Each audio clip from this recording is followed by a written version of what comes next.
Coba kamu ingat, kapan terakhir kali kamu lihat kunang-kunang terbang di malam hari? Kalau kamu susah jawab pertanyaan itu, kamu gak sendirian. Dan itu justru masalahnya. Sebagian hewan yang paling terancam punah di dunia ini bukan singa, bukan gajah, bukan panda. Mereka hewan-hewan yang dulu ada di sekitar kita, di halaman rumah, di kebun, di malam hari sebelum tidur. Tapi karena mereka kecil, gak menarik buat jadi headline berita, penurunan populasinya nyaris gak pernah kita sadari. Sampai suatu hari kita sadar, mereka udah lama gak kelihatan lagi.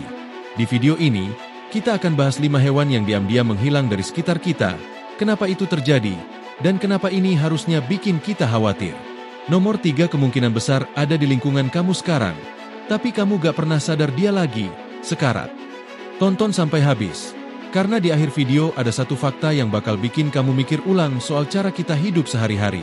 Selamat datang kembali di Pintu Dunia. Yuk kita mulai.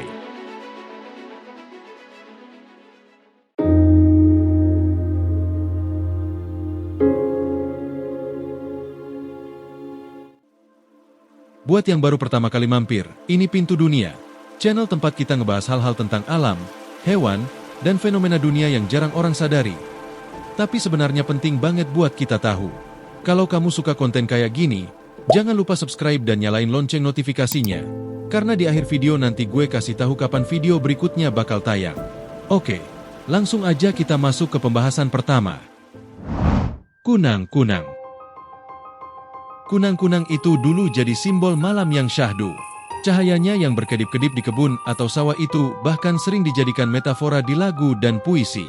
Tapi coba tanya ke anak kecil zaman sekarang, apa mereka pernah lihat kunang-kunang secara langsung? Kemungkinan besar jawabannya gak pernah. Kenapa ini terjadi? Pertama, polusi cahaya.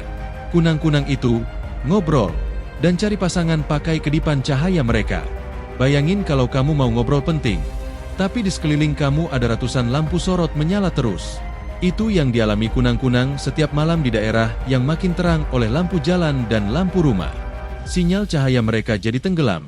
Mereka gagal ketemu pasangan dan gagal berkembang biak. Kedua, hilangnya habitat lembab seperti rawa, sawah, dan area dekat sungai yang jadi tempat larva kunang-kunang tumbuh. Ketiga, penggunaan pestisida yang membunuh bukan cuma hama, tapi juga larva kunang-kunang dan mangsanya. Yang bikin ironis, penurunan populasi kunang-kunang ini nyaris gak pernah jadi berita besar. Karena mereka bukan hewan yang terancam punah secara resmi di banyak daftar. Padahal secara jumlah, penurunannya nyata banget dirasakan orang-orang yang tinggal di pedesaan sejak 20-30 tahun lalu.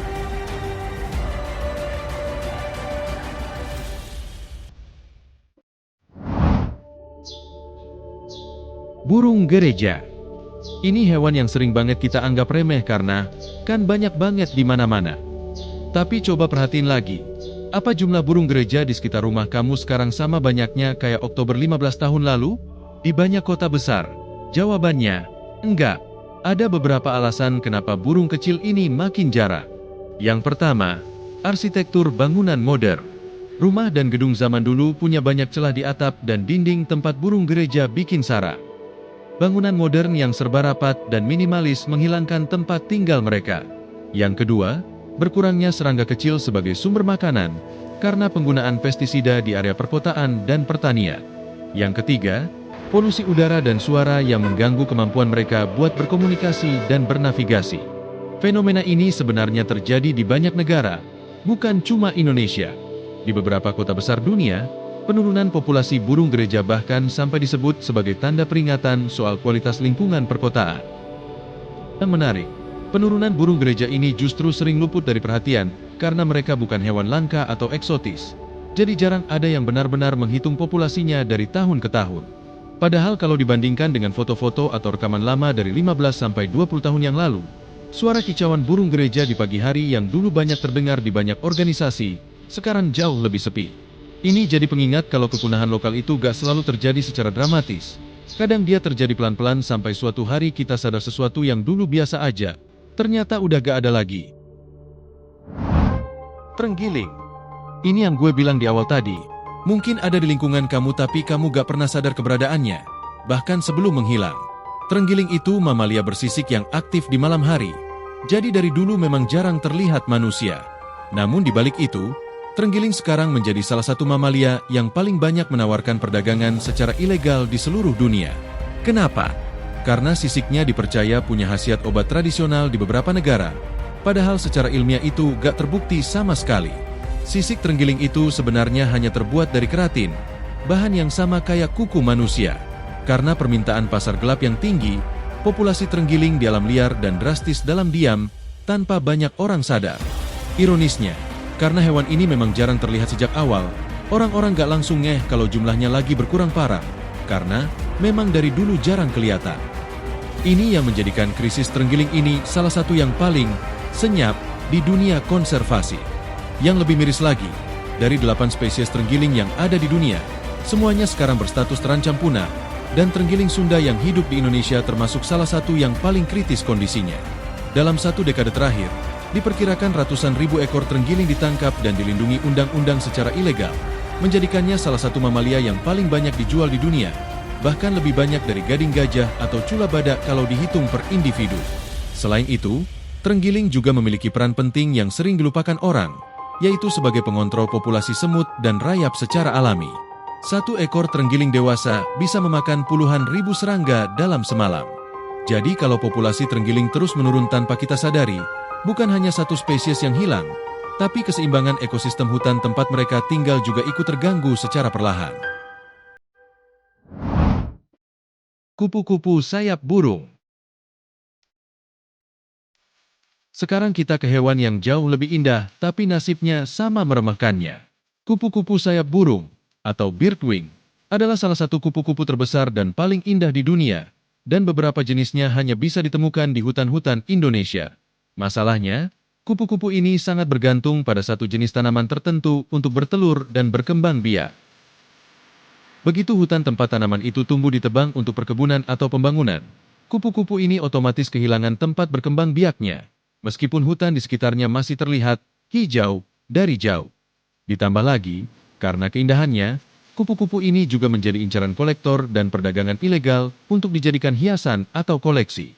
Jadi hewan ini menghadapi 2 ancaman sekaligus, hilangnya rumah dan diburu karena keindahannya sendiri. Salah satu contoh paling terkenal adalah Ornithoptera paradisea, atau kupu-kupu sayap burung cendrawasih, yang hanya bisa ditemukan di hutan-hutan Papua.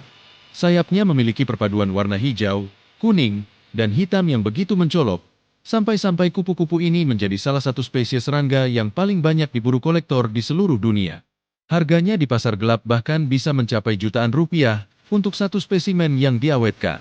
Karena statusnya yang semakin terancam, sebenarnya kupu-kupu sayap burung ini sudah masuk daftar perlindungan melalui International CITES, sebuah kesepakatan dunia yang mengatur perdagangan hewan dan tumbuhan liar. Artinya, menangkap, menjual, atau membawa kupu-kupu ini ke luar negeri tanpa izin resmi itu sebenarnya ilegal. Sayangnya, penerapan aturan ini di lapangan masih jauh dari sempurna, apalagi di daerah-daerah terpencil yang sulit dijangkau. Kabar baiknya, di beberapa daerah di Indonesia sudah mulai ada upaya penangkaran kupu-kupu ini secara legal dan berkelanjutan, di mana masyarakat lokal dilibatkan untuk membudidayakan tanaman inangnya sekaligus menjaga habitat aslinya. Konsep ini terbukti lebih efektif dibandingkan sekedar menganut agama, karena masyarakat jadi punya alasan ekonomi untuk melindungi hutan, bukan menebangnya. Katak dan kodok. Yang terakhir ini mungkin kedengarannya aneh buat sebagian orang, tapi amfibi seperti katak dan kodok itu termasuk kelompok hewan yang penurunannya paling cepat secara global. Kenapa amfibi begitu rentan? Karena kulit mereka tipis dan sangat menyerap apapun dari lingkungan sekitar, termasuk polusi udara, bahan kimia, dan perubahan suhu. Mereka juga membutuhkan 2 jenis habitat yang berbeda dalam hidupnya, air untuk fase berudu dan darat untuk fase dewasa. Jika salah satu habitat itu rusak, seluruh siklus hidupnya terganggu. Karena sensitivitas ini, para ilmuwan sering menyebut katak sebagai indikator biologi. Jika populasi katak di suatu daerah mulai menurun secara drastis, itu biasanya merupakan tanda awal jika ada masalah dengan kualitas udara atau lingkungan di daerah tersebut yang serius, jauh sebelum manusia menyadarinya melalui cara lain. Jadi kalau kamu sudah lama tidak mendengar suara katak di malam hari di daerah kamu, itu bukan hanya soal kataknya hilang, itu bisa jadi sinyal ada yang salah dengan lingkungan sekitar kamu. Salah satu ancaman yang membuat krisis ini semakin parah adalah penyebaran jamur bernama jamur chitrit yang menyerang kulit amfibi dan mengganggu kemampuan bernapas serta menyerap udara. Jamur ini sudah menyebabkan penurunan populasi ratusan spesies katak di berbagai belahan dunia, bahkan disebut-sebut sebagai salah satu penyebab kepunahan hewan yang paling masif dalam sejarah modern, tapi hampir tidak pernah jadi perbincangan luas karena cuma menyerang katak. Ironisnya lagi, katak dan kodok justru sering dianggap sebagai hewan yang menjijikkan atau tidak penting oleh sebagian orang. Bahkan banyak yang justru sengaja membasminya di sekitar rumah. Padahal, satu ekor katak bisa membantu mengendalikan populasi nyamuk dan serangga pengganggu lainnya secara alami tanpa perlu bahan kimia. Jadi menjaga populasi katak sebenarnya bukan hanya soal pelestarian satwa, tapi juga soal menjaga kenyamanan lingkungan tempat kita tinggal sendiri. Kalau kita tarik benang merah dari 5 hewan tadi, kunang-kunang, burung gereja, terenggiling, kupu-kupu sayap burung, dan katak, ada satu pola yang sama. Mereka semua bukan hewan yang paling terkenal di dunia konservasi. Mereka gak pernah jadi maskot kampanye penyelamatan lingkungan besar-besaran kayak harimau atau gajah. Tapi justru karena itu, penurunan populasi mereka jarang dipantau ketat, jarang diberitakan, dan jarang disadari masyarakat luas. Padahal, hewan-hewan kecil ini punya peran besar di ekosistem. Kunang-kunang dan katak jadi indikator kesehatan lingkungan. Burung gereja dan serangga penyerbuk membantu menjaga keseimbangan alam di sekitar kita. Dan semua hewan ini adalah bagian dari rantai kehidupan yang saling terhubung. Jadi mungkin, langkah kecil kayak ngurangin polusi cahaya di rumah, ngurangin pakai pestisida yang gak perlu, atau sekadar lebih peduli sama isu perdagangan satwa liar, bisa punya dampak lebih besar dari yang kita kira. Nah, itu dia 5 hewan yang diam-diam menghilang dari sekitar kita tanpa banyak disadari. Kalau kamu punya pengalaman soal hewan-hewan yang dulu sering kamu lihat tapi sekarang udah jarang banget, coba share di kolom komentar ya. Gue penasaran banget apa hewan-hewan itu juga ada di daerah kamu. Jangan lupa like video ini kalau kamu ngerasa terbantu. Dan subscribe channel Pintu Dunia biar gak ketinggalan video-video berikutnya. Oh iya, buat kalian semua penonton setiap Pintu Dunia, mulai sekarang channel ini bakal upload video baru rutin 3 kali seminggu, yaitu setiap hari Senin, Rabu, dan Sabtu. Jadi pastikan lonceng notifikasi kamu nyala, biar gak ketinggalan pembahasan seru berikutnya. Sampai jumpa di video selanjutnya. Dan terima kasih udah nonton sampai habis di Pintu Dunia.